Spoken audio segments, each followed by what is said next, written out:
welcome back. Thank you for being here. This is More to the Story. I'm your host, Janna Maron.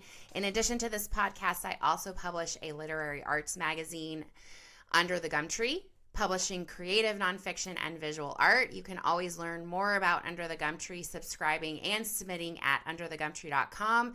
And as I've said on a couple of recent episodes, we really need the support because printing costs keep increasing, and if we're going to keep releasing print editions, we're going to need the support in order to cover the costs of printing, which is pretty expensive. And it just keeps getting more expensive.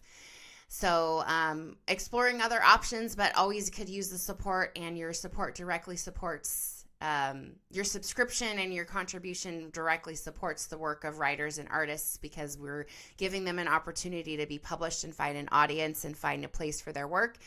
In what I've been told and what I'm very proud of is a very beautiful presentation, full color, glossy magazine. Very proud of the production quality we've been able to maintain over the years, but that is part of what makes it such a costly investment for continuing the print version. So head on over to underthegumtree.com to get an issue, subscribe. You can send you can get a gift subscription for someone in your life who you think would appreciate this kind of publication. And you can also find out about submitting your work to be considered for publication in the magazine as well, underthegumtree.com.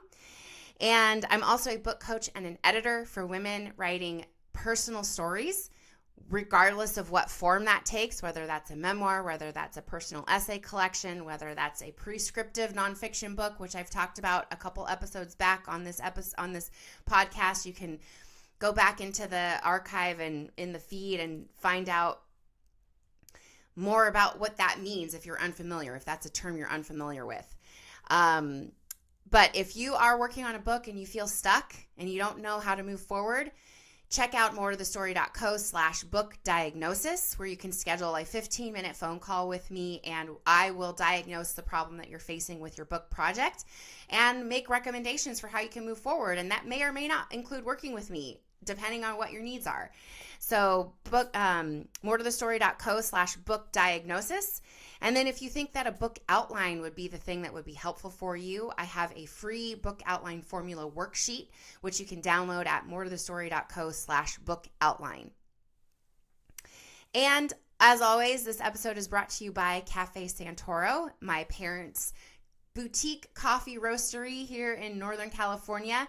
If you visit Cafe Santoro, that's cafe with 2 F's because it's Italian for coffee the Santoro way. cafesantoro.com/Janna. You can get 10% off your first order and fight me about whether or not it's the best decaf you've ever had. Even if you don't drink decaf, maybe you should try the decaf so we can argue about whether it's the best you've ever had. Whether you can tell it's decaf or not, because a lot of people will try it and dispute that it is actually decaf when it is. Okay, bringing to you today another episode where I'm talking with a previous client of mine, Lori Wald. She is a mindfulness meditation coach and writes Tuesdays with Lori, musings on life, loss, and everything in between at loriwald.substack.com.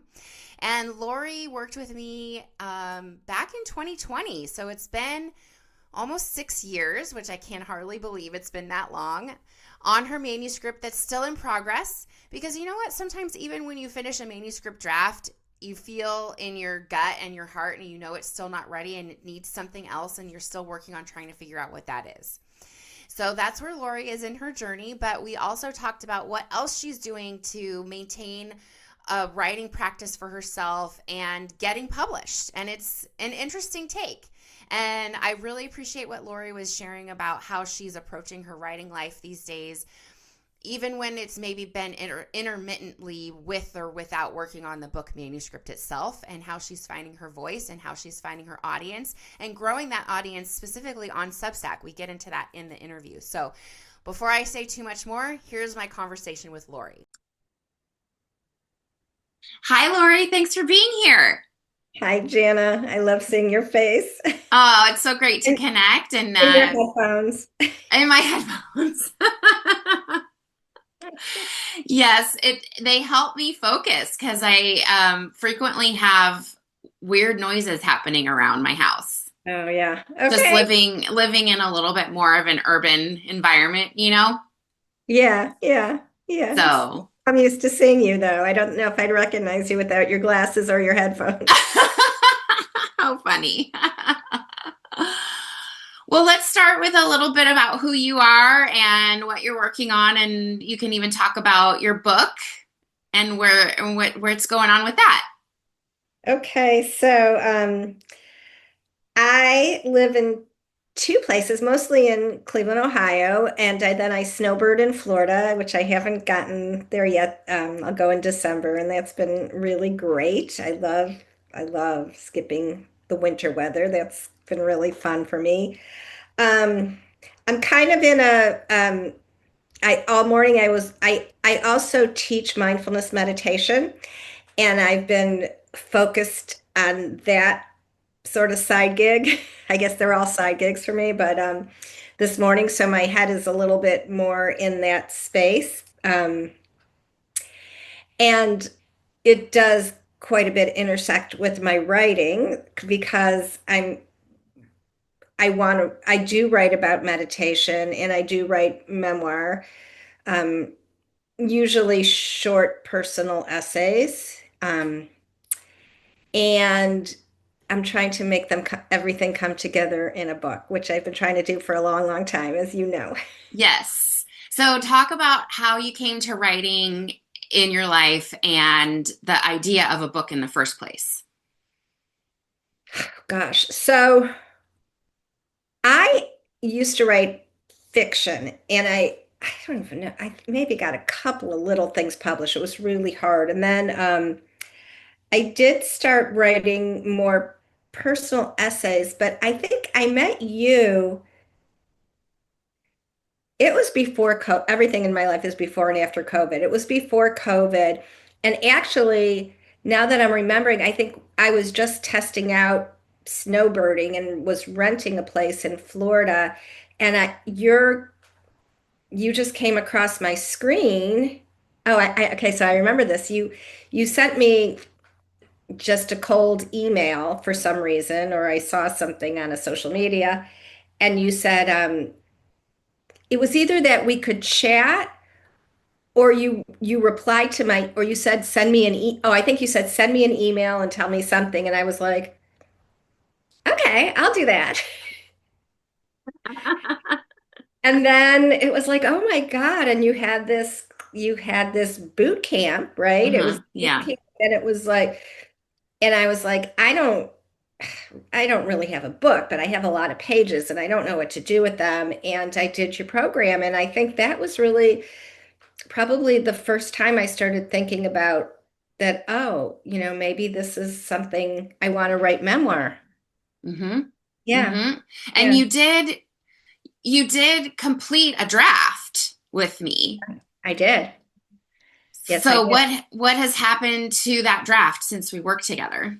So it's kind of come full circle. I had this draft. It was, obviously so messy. And I ended up last year, I took a program that was really all about structure and writing a synopsis and having a plot, which I never thought about before. And it was real helpful because I did have a complete arc, or I thought I did. Mm-hmm. And I wrote and added and blah blah blah. And I did rewrote the memoir with an arc and a plot. Um, and now I'm taking it apart, and I don't really know where it's going to go. I took it apart. Well, I haven't quite taken it apart. I have a lot of pages, but it's not a chronological story, and I still really haven't quite figured out the structure. I'm working on that. Yeah. That's pretty normal. I mean, I think it's very normal for memoir to, first of all, not be chronological and to really wrestle with the structure until you just kind of land it. Yeah, and I haven't landed it yet, Yeah.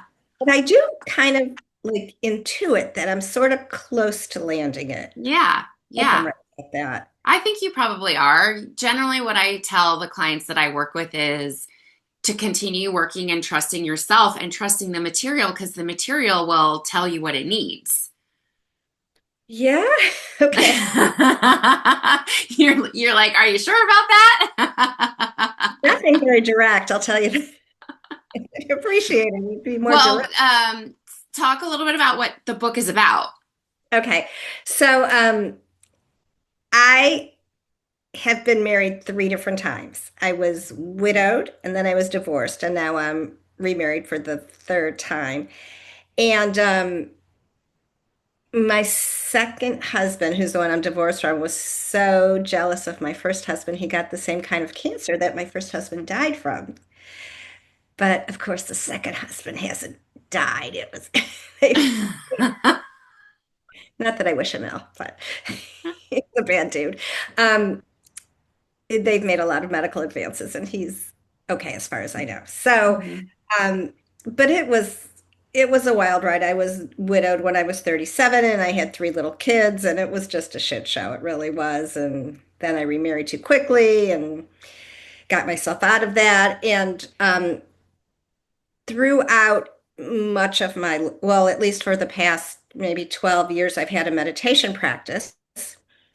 And that has been really, really, I credit that meditation practice with really helping me find my voice and the courage and to be more Lori, more me. And that's been, tough to find, but very fulfilling. Mm-hmm. And that's integrated in the book, right? Yeah. That's the book. If I remember from what I read, it's the story of that loss of your first husband, the divorce, but also how that meditation practice came in and you were discovering that in the midst of that Yeah. turmoil. Yes. And so that's kind of the dream. That's what I'd like. But what I find is like people are real interested in the story, and my idea was, well, I'm going to teach people to meditate through the story because there's not a lot of books like that. Most of the meditation books are pretty dry and how-to kinds of things, and I'm more Mm-hmm. interested in telling story. But what I find is people are like, I think I have two different voices, and when I try to instruct the meditation, people don't like it. So Mm. I think I might have to split those two projects apart, and that's what I haven't figured out how to do yet. Mm. I wonder if you could maintain the same voice as your narrative voice when you're talking about meditation instead of instructing, just talk about it in a way that you do it and allow the instruction to be kind of like this subtle second layer. Let people learn through how you describe your own practice and your own learning. Does that make sense? Yes, and I think that when I teach, I do that. I tell a lot of stories when I just Yeah. straight teaching. I tell lots of stories, and I'm pretty casual about the meditation. It's not like oh, this is so hard to do. You Right. better sit straight on that cushion, or you're not going to do it. It's Right. it's kind of laissez-faire meditation. So I do think I do that when I teach, but I don't know that I've gotten that to happen when I write. So Mm. I don't know. So I don't know. It's just sort of a work in progress. I guess I haven't really quite figured out how to integrate both, but Yeah. hopefully it's coming together. Yeah. And so you're currently working on another rewrite, it sounds like. Yes, but so one important thing though that is different from when we worked together. Um, I had a website and I kind of did like bloggy things on it. I did newsletters. I started to do newsletters on my website. And then I jumped to Substack, as Hmm. everybody that you know probably has. And it's been such a good experience and has built my confidence a lot. And, my readership has been growing, and I've been getting like really wonderful um, comments and encouragement, and my confidence has built a lot. So I feel like I'm really a much stronger, more confident writer now since I do these newsletters. Oh, and Hmm. the other thing I wanted to tell you was I had decided that I enjoyed that Substack and I enjoy writing the short newsletters so much that I really didn't really want to have a book. Um, Okay. like, I really, it's so hard to do a book, and that until I did, and then Yeah. again, it's like, no, I need to have the book. I don't know. Yeah. Yeah. I have to have the book. So I got back to writing the book, but it's a big push pull between those two. I do like writing short very much. Hmm. Hmm. Well, I think you could probably write, and I think I remember this from reading your manuscript that you do write short and you can have short sections that you're stringing together for the whole narrative. Yeah. And that's what's happening. So I think it's going to be a memoir in essays Yeah. and not chronologically. Yeah. Yeah. That sounds Yeah. great. Yeah. And then hopefully get some of those essays published in, you know, places. Yeah. Yeah. In the Well, meantime. so tell me more about your Substack newsletter. What do you write about there? I'm assuming it's meditation and mindfulness topics. Actually, I think I get your Substack. And then I love that you said it's been building your confidence. So, what are you doing there that's growing your audience and helping you to find that confidence? So it's actually, there is some stuff about meditation, but then I write other like just little personal anecdotes, something that happened at the grocery store, mundane stuff that happens. But the other big turn that happened for me is I write a lot about being Jewish. And that's Oh, really okay. seventh. And wow, that has, and I've done a lot. The other thing I do now that I don't think I did when we worked together is I write op-eds. I've had a lot of op-eds published in the Plain Dealer, which is the Cleveland newspaper. And I aspire to have some of these op-eds published in, like I want Wall Street Journal and New York Times, and Yeah. I'm on that. That's that's a that's a big goal for me. So I write a lot about being Jewish, um, and what it's like since October 7th. Yeah.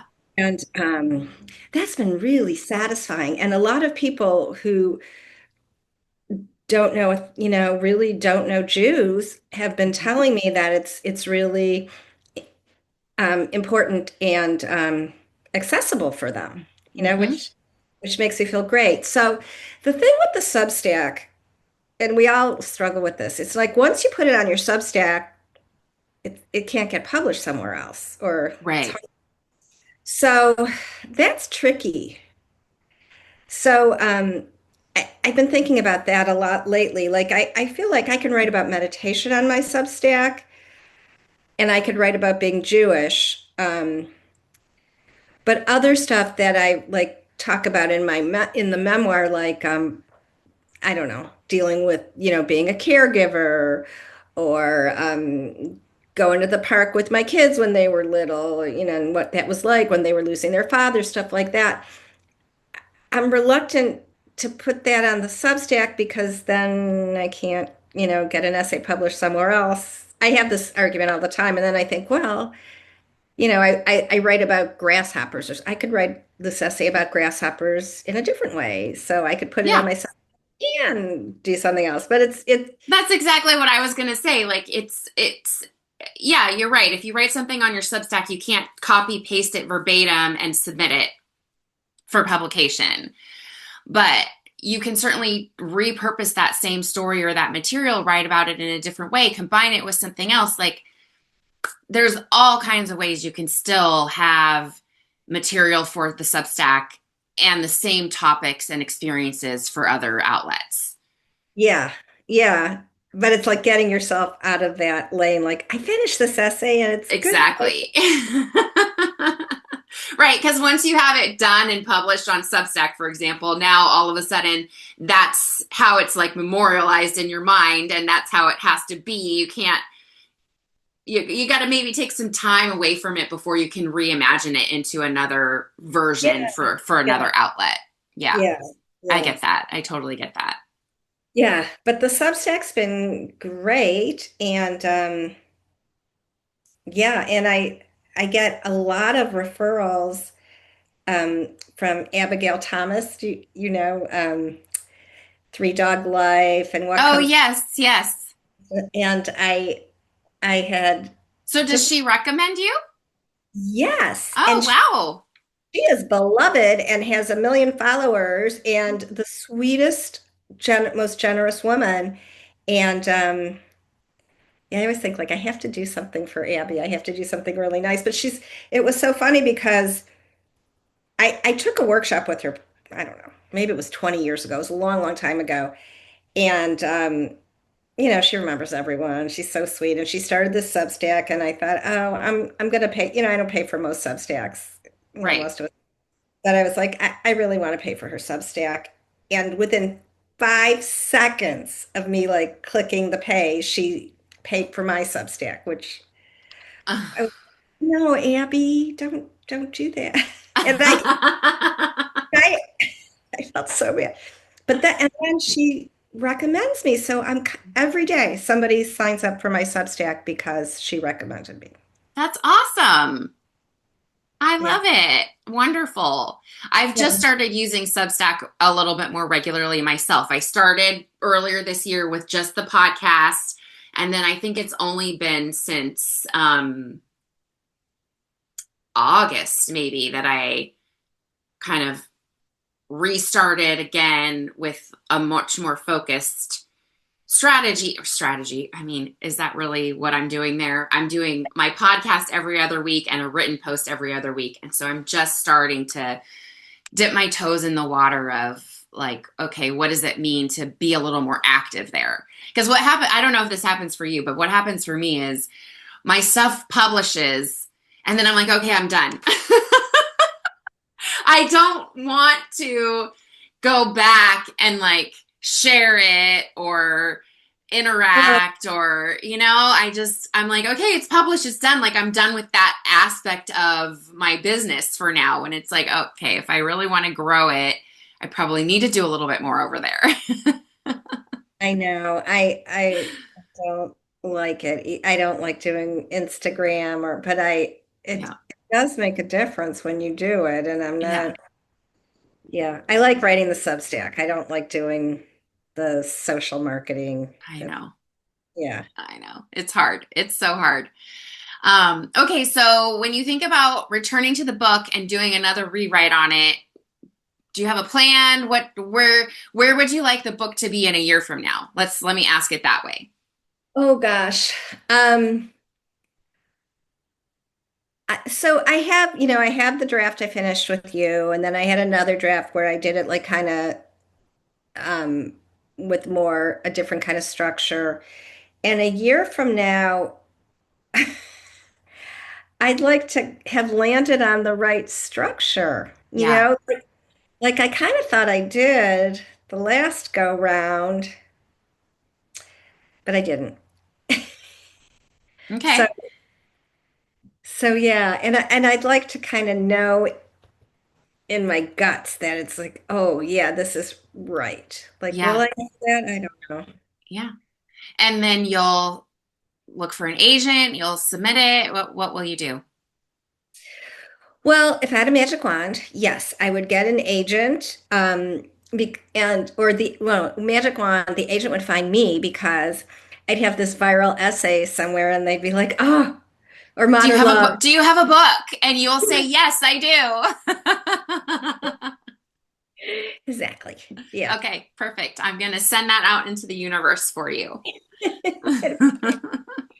Yeah, yeah. And I do, the essays, they're just more instant gratification because you get a you get a yes or a no, at least with the more op-ed type of stuff, Hmm. pretty quickly. Like if they like it, they tell you right away. And then Hmm. people see it and they have the attention span to read it and it's great. The book, I mean, you have to have that elevator pitch and the synopsis Hmm. and all that stuff. So Hmm. it takes a lot of attention. Yeah, yeah, I hear ya. Well, it's been so great to hear an update on what you're doing with the project. It still sounds very exciting to me, and I love what you're doing on Substack and the op-eds and all that good stuff. You're growing as a writer, even if you feel like the book hasn't really gone the way you thought it was going to, which I think is just as important and just as commendable. So I hope you feel proud of that. Yes. Yeah, I do. I do. I don't know the book. It would be great to have the book, but I think I agree with you. Like whether it ends, I do hope it ends up happening for me. But either way, I feel like, people think of me as a writer, which Yeah. is like so cool. Yeah. The Substack, I call it Tuesdays with Lori. Okay, I was going to ask where people can find you. So great. Yeah. Tuesdays with Lori. Love it. And people are like, it's just really makes me feel so good. They're like, hi, it's not Tuesday. Wait, what's going on? Do you try to publish on Tuesdays? Yeah, I always publish on Tuesdays. Yeah, Okay. Okay. yeah, yeah, Perfect. yeah, yeah. So it's been fun. That's been truly fun. And having Good. people react to my writing that is so gratifying to me. Oh, good. I'm so glad. So Yeah. Tuesdays with Lori on Substack, is that the best place for people to find you and learn more about your work? Yeah. Yes, it Okay. is. Yeah. Okay. Great. Yes, And that link will be in the show notes of this episode. And I just want to thank you again for your time and hanging it out and telling me what's been going on. I'm so glad to connect with you, Janna. It's always such a pleasure, and you're such an important person in my life, and you mean a lot to me. So thank you. Oh, thank you so much, Lori. I appreciate that.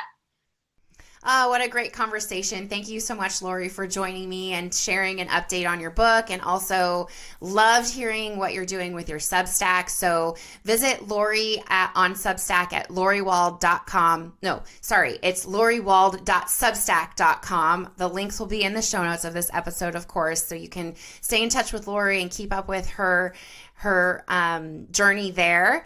And as a reminder, you can follow me on Instagram, jannamarlise.com. You can follow Under the Gumtree, underthegumtree.com. Don't forget to check out morethestory.co/book diagnosis for that 15-minute call you can book with me to diagnose the problem you might be facing in your book project. morethestory.co/book outline for a free book outline formula worksheet. cafesantoro.com/Janna for 10% off your first order of whole bean roasted coffee from my parents' boutique coffee roastery here in Northern California. And as always, a theme song was written and performed by Jeremy Maron. Thank you so much for being here. Thank you for listening. And I'll talk to you soon on the next episode of More to the Story.